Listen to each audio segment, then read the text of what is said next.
మాజీ ముఖ్యమంత్రి వైఎస్ జగన్ పర్యటనలో పోలీసుల వైఫల్యం కొట్టొచ్చినట్టు కనిపించింది. ఇవ్వాల్సిన బాధ్యత ఇవ్వకపోగా పోలీసులు ఒకలా, ముఖ్యమంత్రి ఆయన అనుచరులు ఇంకోలా మాట్లాడుతున్నారు.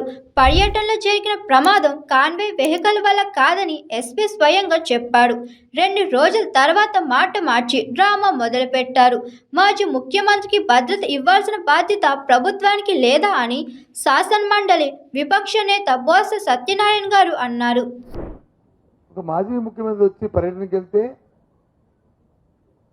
ఆ పర్యటనలో కొట్టొచ్చినట్లు పోలీసు వైఫల్యం కనిపించడమే కాకుండా నా ఫోన్ అమ్మా కాకుండా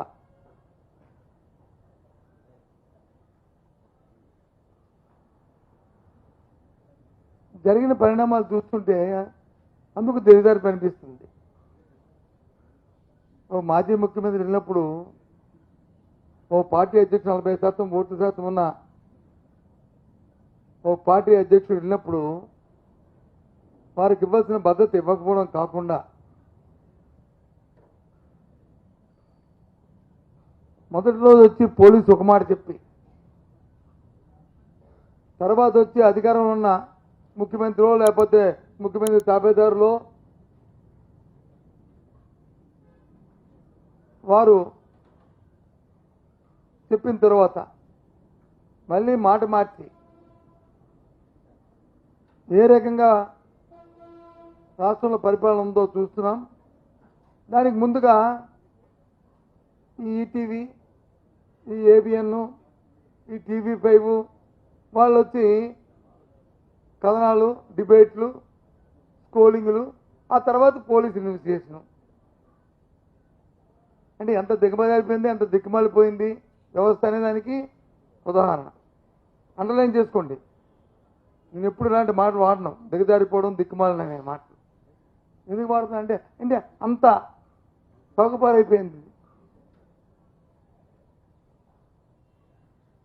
ఆ రోజు వెళ్ళినప్పుడు ఒక యాక్సిడెంట్ జరిగింది. యాక్సిడెంట్లో ఒక వ్యక్తి వచ్చి చనిపోయాడు. చనిపోయిన మాట వాస్తవం. యాక్సిడెంట్ జరిగిన మాట వాస్తవం. ఆ స్వయాన్న ఎస్పీ గారే ప్రకటించారు. ఏమని? ఒక కాన్వాయ్లో మాజీ ముఖ్యమంత్రి వెళ్తున్న కాన్వాయ్లో ఉన్న ఆ కాన్వాయ్ వెహికల్ కాకుండా ఇంకో వెహికల్ వచ్చి సో నెంబర్తో ఉన్న వెహికల్ వచ్చి గుద్దింది.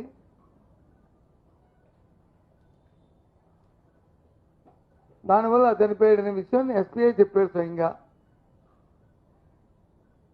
ఆ తర్వాత మళ్ళీ 2 రోజులు పోయిన తర్వాత మాట మార్చి మళ్ళీ ఈ రకమైన డ్రామాను మొదలుపెట్టాడు. సరే, ఇవన్నీ పక్కన పెడితే నేను అడుగుతున్నా, అడ్మినిస్ట్రేషన్ గురించి మాట్లాడుతున్నాను. అసలు ఈ రాష్ట్రంలో అధికార పార్టీ తాలూకు వైఖరి గురించి మాట్లాడుతున్నాను.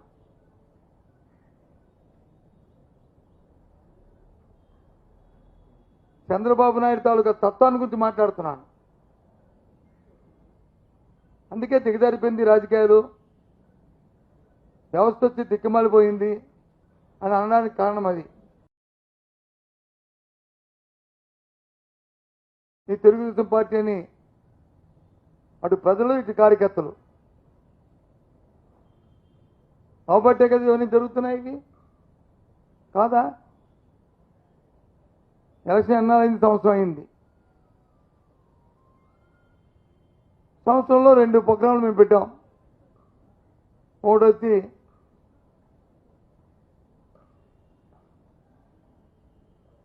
ఏ దినం పెట్టాము? ఒకటి వెన్నుపోటు దినం. ఇవాళ వచ్చి యువత పోరుబాట. ఎంత ఎత్తున దాని స్పందనలు ఉన్నాయి. కారణం ఏంటి? అదే 5 సంవత్సరాల్లో తెలుగుదేశం పార్టీ వైసీపీ అధికారం ఉన్నప్పుడు 3 సంవత్సరాల వరకు రోడ్డు మీదకి వచ్చారా మీరు? ఎక్కడైనా కార్యక్రమాన్ని పెట్టారా మీరు? నేను చూస్తున్నాను గత 2 రోజుల నుంచి కొంతమంది మంత్రులు అయితే ఇష్టారాజ్యంగా మాట్లాడుతున్నారు. మా దగ్గర మా శుద్ధులు నేర్పుతున్నారు మాకు రాజకీయాల్లో. ఆ భాష ఆ మాటలు చూస్తుంటే ఏ రకంగా ఉన్నాయో. Hi, this is Swathi. Like చేయండి, షేర్ చేయండి, కమెంట్ చేయండి అండ్ సబ్స్క్రైబ్ చేయండి GRTV. Hi, this is Monica. Please like, share and subscribe GRTV.